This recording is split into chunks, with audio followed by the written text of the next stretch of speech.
पांडे इस पर क्या कुछ कह रहे हैं। फिजिक्स वाला अलख पांडे क्या कुछ कह रहे हैं, सुनिए जरा। कि रीनीट किन बच्चों का होना चाहिए, क्या लिमिटेड पे बच्चों में पेपर लीक है या बहुत ज़्यादा बच्चों में लीक है, क्योंकि वो बार बार उन्होंने ये एम्फेसाइज भी किया कि 24 लाख बच्चों की ज़िंदगी का सवाल है और इतने सारे बच्चों का एक साथ रीनीट कराना लॉजिस्टिकली पॉसिबल नहीं है, प्रैक्टिकली पॉसिबल नहीं है। इतने सारे बच्चों का मेंटल स्टेटस क्या होगा, फिर से तैयारी कर पाएंगे। तो ओवरऑल अभी ये समझ में आ रहा है कि एक तो उन्होंने टाइम दिया है कि हमें टाइमलाइन बताइए कि पेपर कब आप बनाते हैं, कौन सी कमेटी बनाती है, 2 सेट्स ऑफ पेपर कैसे बनते हैं, डेट कब वो जाते हैं प्रेस में, किस प्रेस में जाते हैं उसका नाम नहीं बताइए उन्होंने कहा, वरना फिर तो अगले साल वहाँ भीड़ लग जाएगी। फिर वहाँ से पेपर वापस क्या दिल्ली ही आता है या सेंटर्स पे जाता है, सेंटर्स पे कैसे जाता है, वहाँ से बैंक्स पे कैसे जाता है स्टेट्स में, फिर वहाँ से सेंटर पे कैसे, पूरी चेन ऑफ कस्टडी जो पेपर की है उसको उन्होंने कहा कि हमें देखना है ताकि हम डिटरमाइन ये कर पाएँ कि पेपर लीक जो हुआ है क्या वो मॉर्निंग में हुआ था 5 में के, अगर मॉर्निंग में हुआ है तो किस टाइम में हुआ है, कितने टाइम पहले हुआ है पेपर से। अगर बहुत कम टाइम पहले हुआ है तो चांसेस कम है कि स्प्रेड हुआ होगा, और अगर थोड़ा ज़्यादा पहले हुआ है तो चांसेस ज़्यादा स्प्रेड हुआ होगा। और उन्हें ये कंक्लूसिव प्रूफ यही चाहिए अब कि पेपर कितने बच्चों में लीक हुआ है, पहुंचा है कि नहीं। बाकी एक और चीज़ बड़ी अच्छी बोली जो डिमांड हम सब भी बहुत टाइम से कर रहे थे, उन्होंने ये भी कहा है कि आप अपने डेटा की एक बार एनालिटिक्स की, ऑडिट वर्ड तो यूज़ नहीं किया, उन्होंने कहा अपना डेटा एनालिटिक्स पूरा चेक करिए और उसमें इरेगुलरिटीज़ ढूंढिए। कहीं ना कहीं ऐसे आपको पैरामीटर्स रेड फ्लैग मिल जाएंगे अपने डेटा के अंदर कि ऐसा हो कि 700 के ऊपर जो नंबर है वहाँ पे नंबर ऑफ स्टूडेंट्स या percentile of students last year से इस ईयर ज़्यादा बढ़ा हो, जो कि है एक्चुअली है। इस तरह की चीज़ उन्होंने कहा कि आप डिटरमाइन करके देखिए कि आपके डेटा के अंदर क्या क्या रेड फ्लैग्स दिख रहे हैं जो हर साल नहीं होते थे।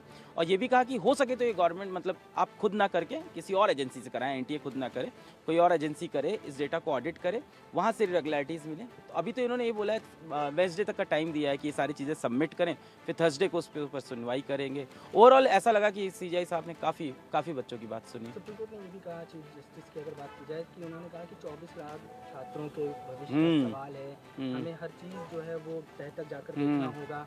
पेपर कब लीक हुआ, पेपर लीक होने का नेचर क्या था, कहाँ लीक हुआ, किस तरह से लीक हुआ, ये तमाम बातें हैं। इसके अलावा सुप्रीम कोर्ट ने ये भी अपने ऑर्डर में लिखवाया है कि जो उल्लंघन हुआ है वो सिस्टमेटिक तरीके से हुआ है, यानी जो ब्रीच हुआ है पेपर लीक को लेकर, उसमें वो सिस्टमेटिक तरीके से हुआ है, पूरी परीक्षा को प्रभावित किया है या नहीं किया है, ये तमाम सवाल जो है वो पूछे हैं। इसका कारण ये रहा क्योंकि 2015-16 का जो मैटर है जहाँ पे री टेस्ट हुआ है AIPMT में, वहाँ पे ये लिखा गया था माननीय कोर्ट के जजमेंट में कि सिस्टमैटिक फेलियर था।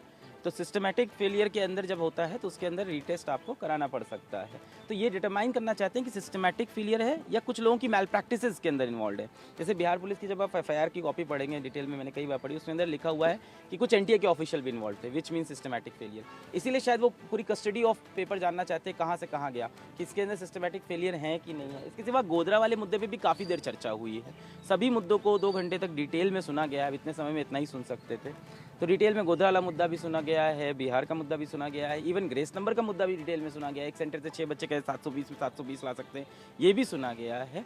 तो हाँ, अब 24 लाख बच्चों की ज़िंदगी यहाँ पे दांव पे लगी, इसलिए सीजीआई ने कहा है कि एक बार में हम ये नहीं बोल सकते कि जाओ रीनीट कर लो। उन्होंने कहा ये कहना भी सही नहीं होगा, इतने सारे बच्चों का स्टेटस है। तो हम डिटरमाइन करना चाहते हैं कि किस एक्सटेंट तक बेनिफिशरीज हैं, कितने एक्सटेंट पे बेनिफिशरीज हैं, ये वर्ड उन्होंने यूज़ किया कि कितने बेनिफिशरीज थे ओवरऑल इस मेल प्रैक्टिसेस से, कितने लोग को फ़ायदा हुआ है। अगर ये 1, 2, 4, 5 है तो उसके लिए हम पूरी बच्चों को इफेक्ट नहीं कर सकते। पर अगर ये नंबर लंबा है, जैसे आपने बोला किस मोड में पेपर लीक, इसके बारे में भी काफ़ी देर बात हुई, क्योंकि 2 घंटा बात हुई तो कुछ चीज़ें दिमाग में चल रही है। आप तो जजमेंट लेना, तो 2 घंटा पूरा सुन रहा था, बैठा था।